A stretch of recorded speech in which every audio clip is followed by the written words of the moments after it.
Di ba panahon ng dating Pangulong Duterte, nangyari yung mga yon? Oh, yung mga pagkawala ng mga sabungero, oh, 34 nawawalang sabungero. Ilang drug lords, pati drug lord kasama, itinumba at inilibing sa Taal Lake. Naalala mo ba nung panahon ni dating Pangulo Duterte, ang sinasabi nila, yan naman kanilang mga war on drugs na yan, kumbaga, pang ano lang nila yan, protection nila yan, doon sa kanilang negosyo. Oh, di ba? Kaya tayo napatanong, hindi kaya sangkot ang dating Pangulong Duterte dito kung sakali? Kasi walang naniniwala doon sa laban kontra droga nila eh. Papiso-piso lang daw ang nakukuha. Hindi kagaya nitong kay Pangulong Bongbong Marcos, bilyon-bilyon, 10 bilyon. Oh, tapos nainis si Sara Duterte, nagalit si Vice Presidente. Bakit kamo? Nahihigitan yung mga hinuhuli ni Duterte. Yung kay Duterte na may pakana ng war on drugs daw ho, mga kababayan, piso-piso yung nahuhuli. Pero etong kay Pangulong Bongbong Marcos, 10 bilyon. O baka kaya nasabi ni Inday Sara Duterte na hindi trabaho ng presidente ang magpa-picture. Baka kanila yun. Baka lang. Ano? Oh, hanggang ngayon po kasi mga kababayan, sandali, angkatin ng mata ko.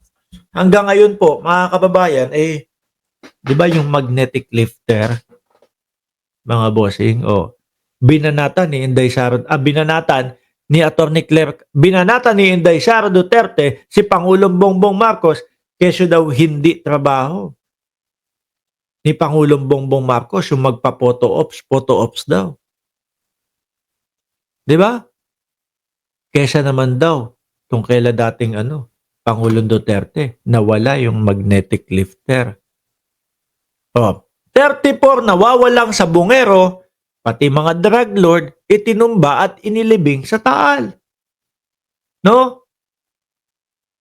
Inilahad ng nagpapakilalang security guard umano ng Manila Arena ang sinapit ng 34 na sabungero, 4 na taon nang nawala ayon sa ulat. No? Noong Miyerkules, June 18, ikinwento ni alias Totoy kung paano, bakit pinatay ang mga biktima. Sa panayam, sa ilang kaanak ng biktima, sinakal ang mga nawawalang sabungero. Naku, gamit ang isang wire, aray ko po, hanggang sa sila ay mamatay. Bagamat wala na raw siyang maipapakitang bangkay sa mga pamilya ng biktima, maituturo niya raw kung saan inilibing ang mga ito. Nako, kapag ka nakita, makinig ka. Asan ba si Sukal? Sukal, nawala ka na. Pakinggan mo, Sukal, kapag kaya may nakita doon sa ilalim ng Taal, kung sino man ang maturo o mabanggit na pangalan ni alias Totoy, malamang sa alamang yan, paniwalaan na agad yan. Kasi na-build niya na eh. Di ba? Yung tiwala sa kanya ng otoridad at ng mamamayang Pilipino. Paano pag nasabi? Sino ba yung unang tinuturo? Si Atong Ang. Madami nagsasabi, kaibigan ni dating Pangulong Duterte yun. Paano kapag ka nadali, nasabi yung pangalan ni Duterte dito? Tapos ayan, kung i-connect mo pa, kumbaga, yung mga negosyo daw nila, pinoprotektahan nung laban kontra droga. Paano yan, James? Duterte pa din. Sabi, siguro si James Sukal promotor ng isabong. Wala kang panlagay ng picture ng mukha niya Tapos magpo-promotor pa ng isabong. Malaki ho ang kapital ng mga ganyan, mga bossing. Di ba? Pati pala yung mga drug lord, itinumba at inilibing sa Taal Lake. Alisin na ho natin yan. Eto, mga kababayan, pati po ang Japan ay makikisali na, no?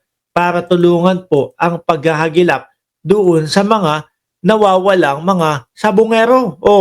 Japan, posible raw tumulong sa paghahanap ng mga missing sabungero. Biruin niyo po yan.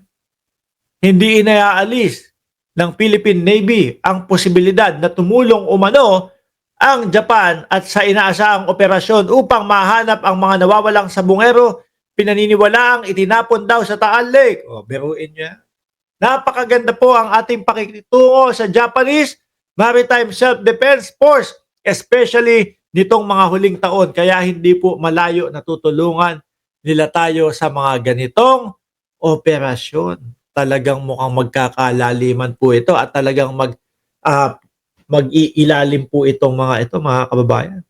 Sabi ni Chi, protector lang ng gay bar si James Sukal. Ay, nako.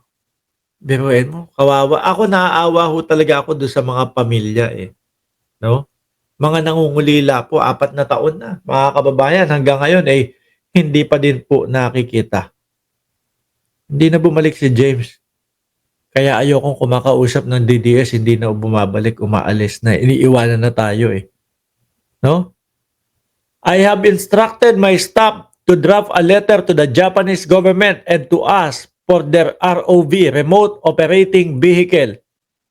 Siguro yun yung mga pupunta sa ilalim ng hindi kinakailangan ng mga tao pa. No? Dahil nga sabi, kapag lagpas na ng 100 meters, sobrang labo na ng tubig at malabo nang makita yung mga nasa ilalim. Kaya, manghihiram sila ng mga remote operating vehicle.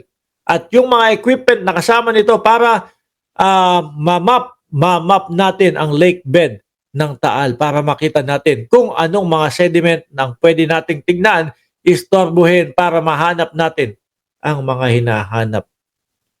Sabi ni Sir Archie Beroya, papasok ang Japan dyan dahil big time sa bungero, mga Hapon, maybe involved dyan. Narinig ko lang naman ang voice ng manugang ko Hapon. Oh. Nagsasabong din po ba yung mga Hapon? May ganyan din po sila. No?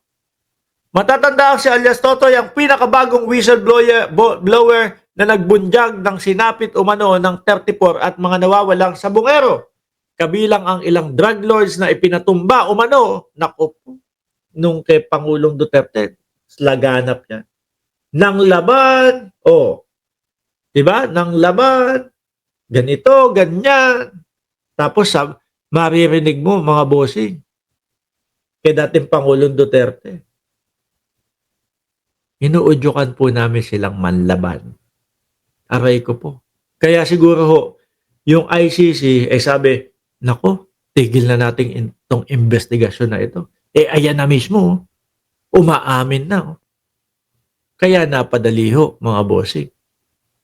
Diba? Kaya napadali ho, mga kababayan.